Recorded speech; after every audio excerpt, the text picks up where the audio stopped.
الرحيم الحمد لله وحده والصلاة والسلام على من لا نبي بعده أما بعد فأعوذ بالله من الشيطان الرجيم بسم الله الرحمن الرحيم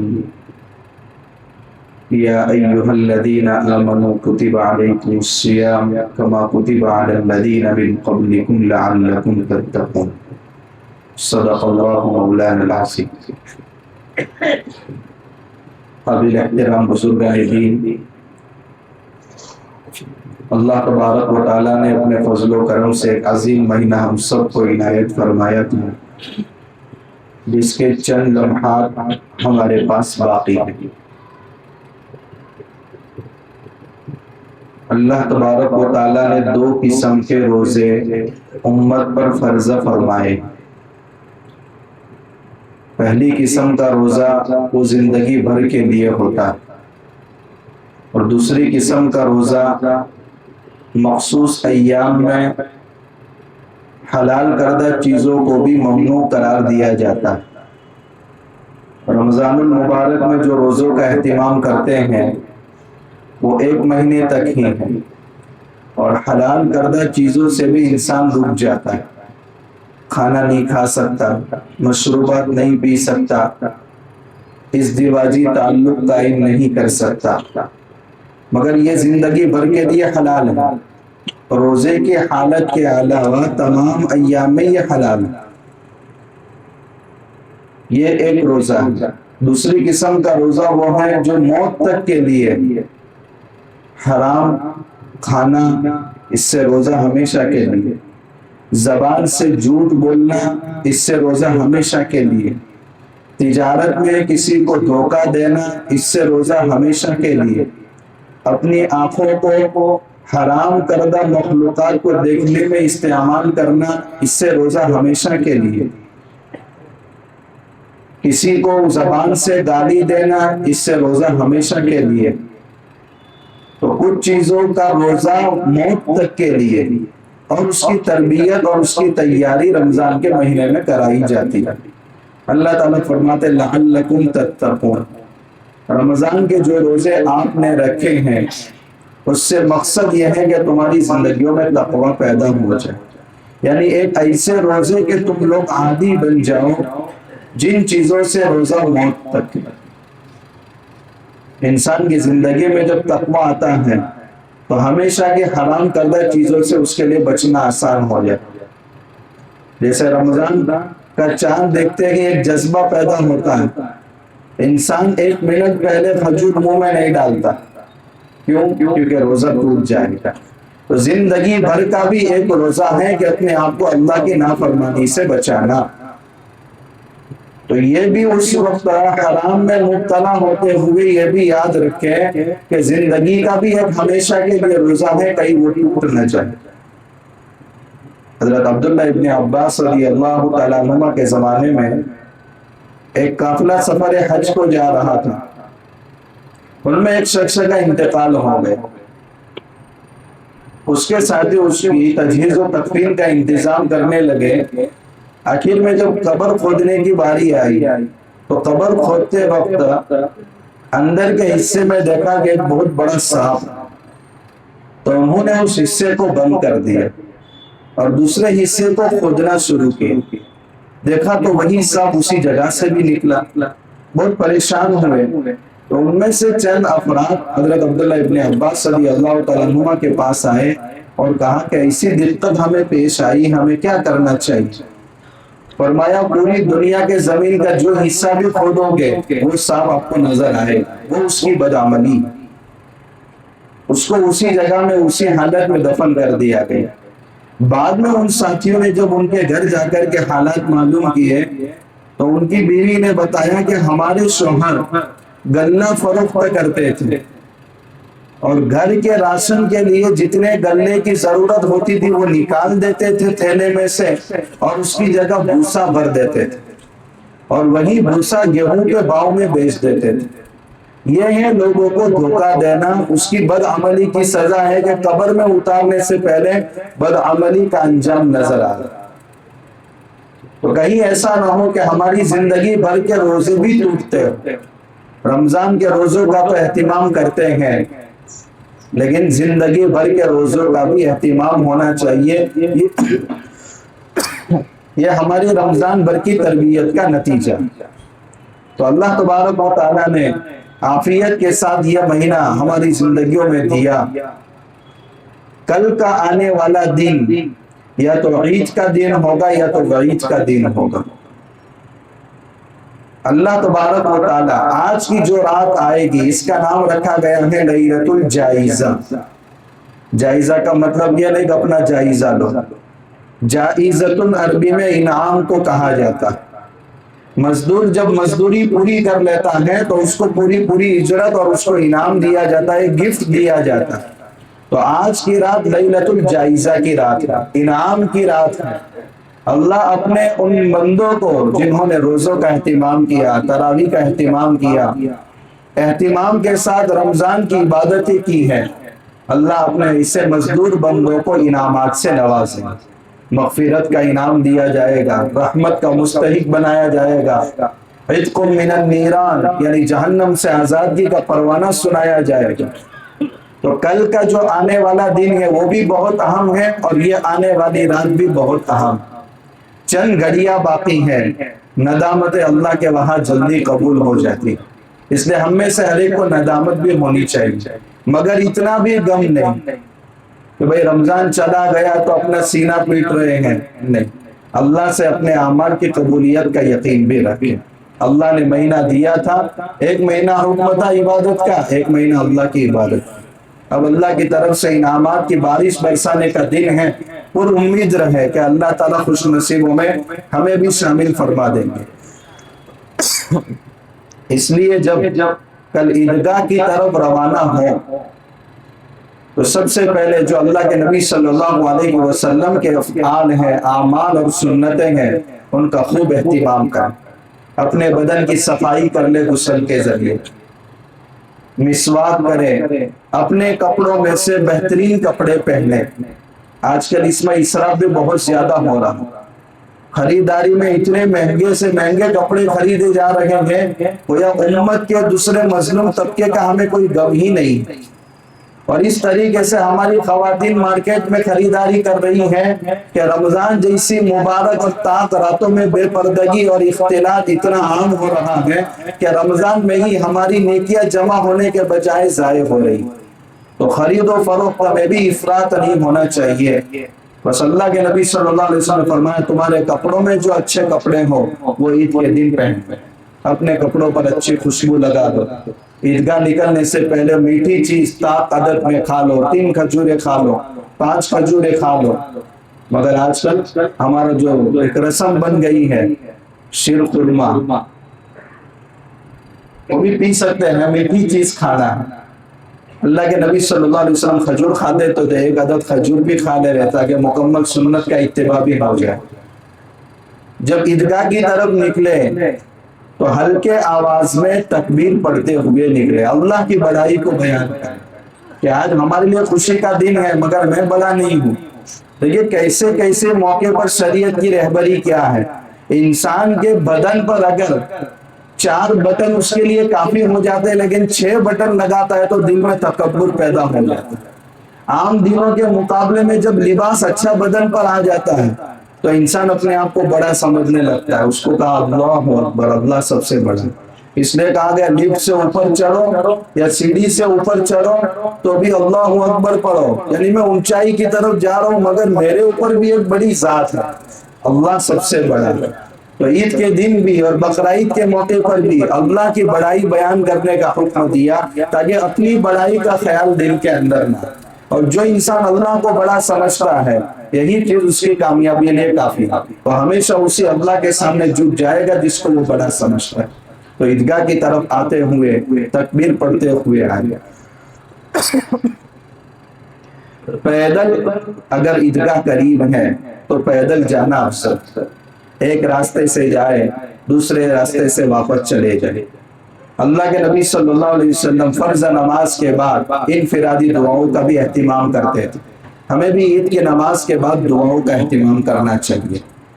لیکن عید کی نماز کے بعد اکثر جگہ خطبے کے بعد دعا کی جاتی ہے، خطبے کے بعد دعا کا کوئی ثبوت نہیں۔ 2 رکعت نماز ہوتی ہے عید میں پہلے، پھر اس کے بعد خطبہ ہوتا ہے اور اس کے بعد دعا کی جاتی ہے۔ دعا کا محل ہے کہ 2 رکعت نماز پوری ہو جائے، اس کے بعد دعا کا اہتمام کرو اور پھر اس کے بعد خطبہ سنو۔ امام صاحب کا خطبہ پڑھنا سنت ہے اور مقتدیوں کا خطبہ سننا واجب ہے۔ یہ کیسا حکم ہے؟ سلام کرنا مستحب ہے مگر سلام کا جواب دینا واجب ہے۔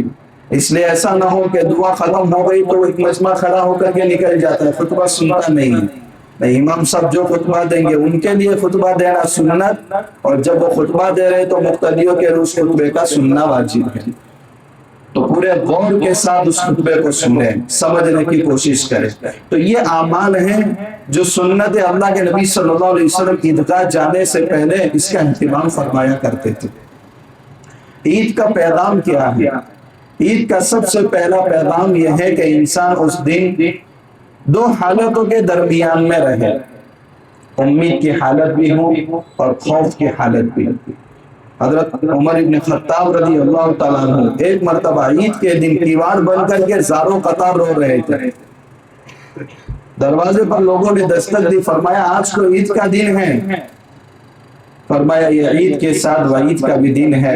عید ان کی ہے جن کے اعمال قبول ہو چکے، اور وعید ان کے لیے ہے جو اپنے اعمال کو اللہ کی بارگاہ میں قبولیت کا مقام تک نہیں پہنچا سکا۔ مجھے پتا نہیں میرے اعمال قبول ہوئے یا نہیں۔ تو امید اور خوف کے درمیان کی انسان کی حالت ہونی چاہیے۔ الایمان بین الخوف والرجاء، ایمان نام ہے ایمان اور خوف اور امید کے درمیان کی حالت کا، کہ انسان اللہ سے امید بھی رکھے اور اپنی عبادتوں کے بارے میں خوف بھی کرے، تاکہ اس کو اترانا نہ ہو، غرہ نصیب نہ ہو جائے، وہ تکبر کے اندر مبتلا نہ ہو جائے کہ میں نے خود عبادت کی ہے۔ اللہ چاہے تو 100 سال کے سجدے بھی منہ پر مار سکتا ہے اور ایک معمولی نیکی بھی اللہ اپنی بارگاہ میں قبول کر سکتا ہے۔ اللہ کو تو کوئی پوچھنے والا نہیں، اس لیے دونوں حالتوں کا ہمارا اہتمام ہونا چاہیے۔ لیس العید لمن لبس الجدید بل العید لمن امن الوعید، عید ان کی نہیں ہے جنہوں نے نیا لباس پہن لیا، عید ان کی ہے جنہوں نے وعید سے اپنے آپ کو بچا لیا۔ اللہ ہم سب کو بچا لیا اور ہم سب کی عید کی خوشی ہم سب کو نصیب فرمائے۔ ایک بزرگ سے پوچھا گیا آپ کی عید کب ہوگی؟ فرمایا میری عید جب ہوگی جب دید ہوگی۔ دید کا مطلب ہے دیکھنا، اللہ تعالیٰ کو دیکھنا جب نصیب ہوگا تب حقیقی عید ہماری اس وقت ہوگی۔ اللہ اپنی زیارت ہم سب کو نصیب فرمائے۔ تو عید کا دن ہے جو وہ خوشی کا بھی دن ہے اور اپنے اعمال کے بارے میں فکر مند رہنے کا دن ہے۔ ایک بزرگ نے اچھا جملہ لکھا ہے، فکر کی مندی کے زمانے میں فکر مندی کی ضرورت ہے۔ فکر کی مندی کے زمانے میں فکر مندی کی ضرورت ہے کہ میرے اعمال قبول ہوں گے یا نہیں ہوں گے۔ اللہ ایسی مندی کے دور میں فکر مندی ہم سب کو نصیب فرما دے۔ صحابہ کرام حضرت مولانا یوسف صاحب رحمۃ اللہ علیہ فرماتے ہیں، جنہوں نے حیات الصحابہ لکھی، صحابہ کی زندگی پر سب سے گہری نظر رکھنے والا عالم دین، عربوں میں ان کی کتاب مقبول ہوئی حیات الصحابہ۔ فرمایا میں نے ایک صحابی کے حالات میں یہ نہیں پڑھا، ہر صحابی اپنے نیک اعمال کے بارے میں دنیا سے روتا ہوا گیا، پتہ نہیں کہ میرے اعمال قبول ہوں گے یا نہیں۔ اور آج ہم ایک دوسرے کے بارے میں خدا بن جاتے ہیں، میں بہت بڑا دین کا کام کر رہا ہوں اور تو کچھ بھی نہیں کر رہا۔ اللہ بہت غنی ہے، اللہ بے نیاز ہے، ندامت کا ایک آنسو وہاں قبول ہو جاتا ہے اور کبر اور گھمنڈ کے ساتھ 100 سال کی عبادتوں پر پانی پھر جاتا ہے۔ اللہ ہم سب کی حفاظت فرمائے، وہ صحابہ کے اوصاف ہمارے اندر اللہ پیدا فرما دے۔ دوسرا پیغام ہے کہ عید کا پیغام ہے کہ محبتوں کو پروان چڑھائے اور نفرتوں کو دفن کر دے۔ محبتوں کو پروان چڑھانے کا دن ہے یہ۔ ہاتھ سے ہاتھ تو مل جاتے ہیں، گلے سے گلے مل جاتے ہیں، مگر دل سے دل نہیں ملتا۔ انسان کو انسان سے کینہ نہیں اچھا، انسان کو انسان سے کینہ نہیں اچھا، جس سینے میں کینہ ہو وہ سینہ نہیں اچھا۔ تو انسان کو چاہیے کہ عید کے موقع پر ملے تو ہمارے دل ملنے چاہیے، گلے تو مل جاتے ہیں، ہاتھ تو مل جاتے ہیں، اتحاد کا پیغام دے۔ آج محبتوں کی ضرورت ہے، امت کو امن کی ضرورت ہے، ہر طرف نفرت کی آگ جل رہی ہے، اللہ خوشی کا موقع دے رہا ہے، تو ساری گندگیوں کو دل سے پاک کر لیجیے اور ایک محبت کا پیغام امت کو دیجیے، محبت کا سبق امت کو دیجیے۔ یہ عید کا دوسرا پیغام ہے۔ عید کا تیسرا پیغام ہے ضرورت مندوں کی ضرورتیں پوری کرنا۔ حضرت موسیٰ علیہ السلام نے اللہ تعالیٰ سے پوچھا، باری تعالیٰ آپ کے نزدیک سب سے افضل بندہ کون سا ہے؟ فرمایا کسی بندے کے کانٹے چبھنے پر بھی اس کا دل غمگین ہو جائے، یہ میرے نزدیک سب سے اچھا بندہ۔ یعنی خلوت کی تعلیم دی گئی، ضرورت مندوں کی ضرورت کی پوری کرنے کی تعلیم دی گئی۔ امام ابو حنیفہ رحمۃ اللہ علیہ بڑے مالدار تھے، ان کے یہاں کوفہ کے غریب اور مساکین کی فہرست لگی ہوئی تھی، کسی کا یومیہ تعاون ہوتا تھا، کسی کا ہفتے میں ایک بار تعاون ہوتا تھا، کسی کا مہینے میں، کسی کا سال میں۔ عیدگاہ کی طرف نکلنے سے پہلے کوفہ کے جتنے بھی مساکین اور بیوہ ہوتے تھے، سب کے عید کے کپڑے خرید کر کے خود سلا کر کے پہناتے۔ تو ہمیں بھی چاہیے کہ غریبوں کو اس عید کی خوشی میں شامل کریں۔ اس کے لیے آسان طریقہ ہے صدقۃ الفطر۔ تو عیدگاہ جانے سے پہلے بلکہ ابھی سے ہمارا صدقۃ الفطر ادا ہونا چاہیے۔ رمضان میں کسی بھی دن اگر کوئی صدقۃ الفطر ادا کرتا ہے، چاہے پہلے روزے کو ادا کر لے، اس کا صدقۃ الفطر ادا ہو جائے۔ لیکن رمضان سے پہلے اگر کوئی ادا کر رہا ہے تو علماء کے درمیان اختلاف ہے۔ بعض علماء فرماتے ہیں اس کا صدقۃ الفطر ادا ہوگا، اور بعض فرماتے ہیں کہ اس کا صدقۃ الفطر ادا نہیں ہوگا۔ اس لیے رمضان میں ہمیں صدقۃ الفطر ادا کرنا چاہیے تاکہ لوگ خریداری کر سکیں اور عید کی خوشی کے اندر وہ شامل ہوں۔ اس کے بعد اپنی پوری زندگی کو رمضان کے مانند بناتے، تاکہ رمضان ختم ہونے پر جیسے عید کی خوشی نصیب ہوتی ہے، زندگی کے ختم ہونے پر بھی اللہ تعالیٰ حقیقی خوشی ہم سب کو نصیب فرما دے۔ ہماری زندگی کو پورا رمضان بنانے کا طریقہ کیا ہے؟ علماء فرماتے ہیں سب سے پہلے نمازوں کا اہتمام شروع کر۔ رمضان کا چاند دیکھ کر جیسے مسجد آباد ہو جاتی ہے، عید کا چاند دیکھ کر مسجد ویران نہیں ہونی چاہیے، بلکہ مسجدوں کا ماحول برقرار رہنا چاہیے۔ بلکہ دیکھا جاتا ہے کہ اسی دن، عید کے دن فجر کی نماز میں آدھے حضرات غائب ہیں۔ ہم اتنے جلدی شیطان کے بہکاوے میں آ جاتے ہیں، ہماری تربیت نہیں ہوئی، ہم اتنے کمزور ہیں۔ بلکہ ہمارے علاقے میں تو عید کے دن فجر کی نماز کا بھی وقت وہی رہتا ہے جو رمضان کے نماز کا وقت ہے، تاکہ لوگ تہجد کے وقت میں اٹھ جائیں، لیلۃ الجائزہ میں بھی تہجد نصیب ہو جائے، اور جلدی آ کر کے فجر کی نماز پڑھے اور پھر عید کی تیاریوں میں مصروف ہو جائے۔ تو ہمیں کوشش کرنی چاہیے کہ روزانہ سحری کے وقت اٹھتے، لیلۃ الجائزہ میں بھی ہم سحری کے وقت اٹھ جائیں۔ اس وقت کوئی کام نہیں ہے، آج اللہ سے انعام پانے کا وقت ہے، مستورات بھی انعام پا رہی ہیں، مرد بھی انعام پا رہے، بچے بھی مسلح پر ہیں۔ ایسا ماحول عید کے دن ہمارے گھروں کا ہونا چاہیے۔ تو سب سے پہلا کام ہے کہ نمازوں کا اہتمام۔ حضرت عمر ابن خطاب رضی اللہ تعالیٰ عنہ، جن کے نائبین آدھی دنیا سے زیادہ حکومت میں پھیلے ہوئے تھے، مگر شاہی فرمان جاری ہوتا تھا تو فرماتے تھے اِنَّ أَهَمَّ أُمُورِكُمْ عِنْدِي الصَّلَاةُ، تمہارے کاموں میں سب سے جو اہم کام میرے نزدیک ہے وہ نماز ہے۔ فَمَنْ ضَيَّعَهَا، جو اس کو ضائع کرتا ہے وہ دیگر کاموں کو تو ضرور ضائع کرے۔ یعنی اگر نماز کو ضائع کر رہا ہے اہم کام کو، تو دوسرے کام وہ کبھی مکمل نہیں کر سکتا۔ تو ہمیں چاہیے کہ اس کو کامل طور پر پڑھے، مسجد میں پڑھے، وقت پر پڑھے، جماعت کے ساتھ پڑھے، تکبیر اولیٰ کے ساتھ پڑھے، صف اول میں پڑھے۔ ارادہ کریں، انشاءاللہ کوئی مشکل نہیں ہے، اس لیے نماز کا خوب اہتمام کریں۔ قرآن کی تلاوت دوسرے نمبر کا عمل ہے، کوئی دن ایسا ہمارا نہیں گزرنا چاہیے جس میں قرآن کی تلاوت نہ۔ روزانہ یوٹیوب کھولتے ہیں، روزانہ فیس بک کھولتے ہیں، روزانہ واٹس ایپ کھولتے ہیں، ایسی عادت قرآن کے بارے میں بھی بنا لیجیے۔ چاہے ہم آدھا پارہ پڑھے، پاؤں پارہ پڑھے، ایک صفحہ پڑھے، 10 سورتیں یاد ہیں وہ بھی قرآن کھول کر کے پڑھے، مگر تلاوت کے بغیر ہمارا دن گزرنا نہیں چاہیے۔ تیسرا کام ہے صبح شام کی 3 تسبیحات کا اہتمام کا۔ تیسرا کلمہ پڑھے، درود شریف پڑھے، استغفر اللہ 100 مرتبہ، فجر کے بعد پڑھ لے اور عصر کے بعد پڑھ لے۔ موقع نہ ملے رات میں بستر پر اس وقت تک نہ سوئے جب تک اپنی تسبیحات مکمل نہ۔ یہ اللہ کا ذکر ہے، تو اللہ کے ذکر کے ساتھ اپنے دین کو گزارے۔